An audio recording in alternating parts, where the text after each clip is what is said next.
এটা রানীতেল রাস্তা নয়, সেটা হচ্ছে সাড্ডাঙ্গড়া রাস্তাটা মানে ভাইয়া ମାର୍କଣା ଦେଇକି ଆସିକି ପହଞ୍ଚିକି ଅଡ଼ା ମାର୍କେଟକୁ ଯିବ।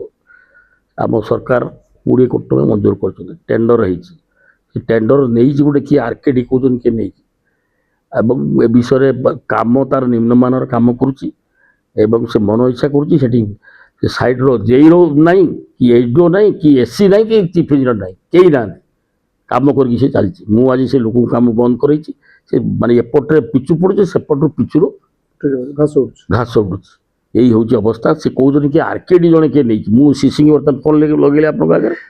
ସିସି କହୁଛି ସେ ଲୋକ ଯେ କାମ ନେଇଥିଲା ସେ ଗୋଟେ ମରିଗଲାଣି ଏବଂ ସିଏ ତାର କହିପାରୁନି କିଏ, ମୁଁ ବି ଜାଣିପାରୁନି ସେ ମାନେ ସେ ରୋଡ଼ର ମାଲିକ କିଏ, ବୁଝିଲେ। ତେଣୁ ବର୍ତ୍ତମାନ ବଡ଼ କଥାଟା ଆମର ଏଇ ଯେଉଁ ଏବେ ଯାଇଥିଲେ ଆମର ମନ୍ତ୍ରୀ ପୂର୍ତ୍ତ ମନ୍ତ୍ରୀ, ସେ ସୌର କୁପାରୀ ରାସ୍ତାଟାକୁ ଶୁଭ ଦେଇଥିଲେ।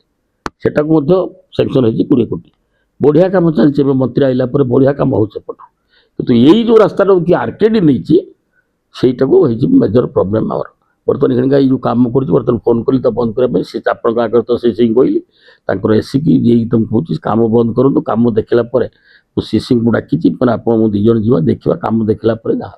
ଉପରିସ୍ଥ ଅଧିକାରୀ ମାନେ ଖାମଖିଆଲି ମନୋଭାବ ନେଉଛନ୍ତି, ଯୋଉଥିପାଇଁ ମୁଁ କିଛି ଜାଣିପାରୁନି। ଆମର ମନ୍ତ୍ରୀ ଷ୍ଟ୍ରଙ୍ଗ ଅଛନ୍ତି। ଆମର ପୃଥ୍ୱୀରାଜ ହରିଚନ୍ଦନ ସେ ଅତି ଭଲ ଲୋକ, ସିଏ ମଧ୍ୟ ଟଙ୍କା ଦେଇକି ସାଙ୍କସନ୍ କରିଛନ୍ତି। କିନ୍ତୁ କାମଟାକୁ ଯେଉଁ ଅଫିସର ବର୍ତ୍ତମାନ ଏଇଟା କ'ଣ ହେଇଛି, ସେଠି ଗୋଟେ ଜେଇ ଥିଲା, ସେ ଜେଇ ଟ୍ରାନ୍ସଫର୍ ହେଇଯାଇଛି। ସେ ଏପର୍ଯ୍ୟନ୍ତ ଚାର୍ଜ ଦେଇନି। ସେଠି କେହି ଜେଇ ନାହାନ୍ତି ବର୍ତ୍ତମାନ।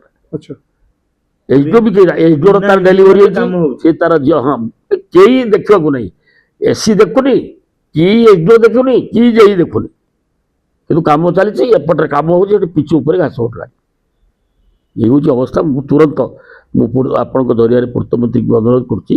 ମୁଖ୍ୟମନ୍ତ୍ରୀ ସେ ସବୁବେଳେ କହନ୍ତି 0 ଟଲରେନ୍ସ, ପୂର୍ତ୍ତମନ୍ତ୍ରୀ ମଧ୍ୟ ସେ କୁହନ୍ତି 0 ଟଲରେନ୍ସ, କିନ୍ତୁ କାମ ହେଉଛି ଏଇ ଟାଇପ୍ରେ। ବର୍ତ୍ତମାନ ସେ କାମର ମାଲିକାନା କିଏ ତାକୁ ଜଣାପଡ଼ୁ। ପୂର୍ବ ସରକାର ସମୟରେ ଯାହା ଥିଲା ତ ବହୁତ ପରିବର୍ତ୍ତନ ହେଇଛି, ଟିକେ ଟାଇମ୍ ଲାଗିବ, ଚାଲିଛି। ପୂର୍ବ ସରକାର ତ ସେମାନେ ଖାଇ ଯାଉଥିଲେ ଲୁଟିକି। ବଡ଼ କଥା ହେଉଛି ଗତ ଥର ଯେଉଁ ପାଣ୍ଡିଆନର ଯେଉଁ ମାନେ ଏକଛତ୍ରବାଦ ଶାସନ ଥିଲା, ତାଙ୍କର ଏମ୍ଏଲ୍ଏ ମନ୍ତ୍ରୀମାନଙ୍କର କିଛି ସ୍ୱାଧୀନତା ଥିଲା।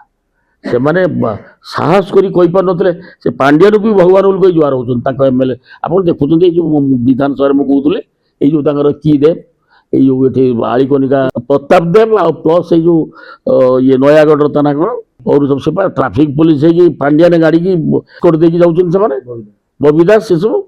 ଆଉ ସେଇ ଢାଞ୍ଚାଟାକୁ ଏବେ ବି ରହିଛି। ଆମେ ତ ଚାହୁଁଛୁ ସେଟା ତଦନ୍ତ ହେବା ଉଚିତ। ଏବଂ ଗୋଟିଏ ରାସ୍ତା ମୋର ଆମ ସରକାର 20 କୋଟି ଟଙ୍କା ମଞ୍ଜୁର କଲେ, ସେ କଣ୍ଟ୍ରାକ୍ଟର କିଏ ନେଇଛି ଜଣାପଡ଼ୁନି। ମୁଁ ଏଇଖିଣିକା ସିସିକି ପଚାରୁ, ସିସି କହୁଛି ସେ କଣ୍ଟ୍ରାକ୍ଟର ମରିଗଲାଣି। ତାପରେ ପୁଣି ମୁଁ ସେ ତ କହିଲି କାମ ଦେଖନ୍ତୁ ନିମ୍ନମାନର ହେଉଛି, ଆପଣ କାମ ବନ୍ଦ କରନ୍ତୁ, ଆଉ ଆପଣ ଇନକ୍ୱାରି କରନ୍ତୁ ନା ଆପଣ ମୁଁ 2 ଜଣ ଯିବା। ଆଉ ମୁଁ ତ କ'ଣ କହିଲି ସିସିକି ଆପଣ ଜାଣି ଦେଖିବା ସେ ରାସ୍ତାର ଅବସ୍ଥା କ'ଣ। ସେ 20 କୋଟି ଟଙ୍କା ଚୋରି କରି ପଳାଇବ ନା। ଏକଥା ଆମର ମୁଖ୍ୟମନ୍ତ୍ରୀ କାହାକୁ ଗଲେ ସେ ଏକୁ ଟଲରେଟ୍ କରିବେନି। ଆମର ଇଏ କ'ଣ ନା ପୂର୍ତ୍ତ ବିଭାଗର ମନ୍ତ୍ରୀଙ୍କ ସହିତ କଥା ହେଇଛି ନିଶ୍ଚିତ। ଆମେ ଯାଇଥିଲୁ ପରଦିନ ପୂର୍ତ୍ତମନ୍ତ୍ରୀ ମୋଦି ଏଠି କୁପାରିକି, ସେ ସୁର କୁପାରୀ ରାସ୍ତାଟାକୁ ସେଠିକି ହେଇଛି 14 କୋଟି ଟଙ୍କା ନା 15 କୋଟି ଟଙ୍କା ସେଠି ହେଇଛି। ତାକୁ ଶୁଭ ଦେଇକି ଆସିଲେ ତୁଡ଼ିଓଡ଼ିଆ ପାଖରେ। ତୁଡ଼ିଓଡ଼ିଆ ପାଖରେ ମନ୍ତ୍ରୀ ଶୁଭ ଦେଲେ। ଏଠି ହଜାର ହଜାର ଲୋକ ସେଦିନ ଶୁଭ ବର୍ତ୍ତମାନ ମାନେ ଭଲ କାମ ଚାଲିଛି ସେଠି।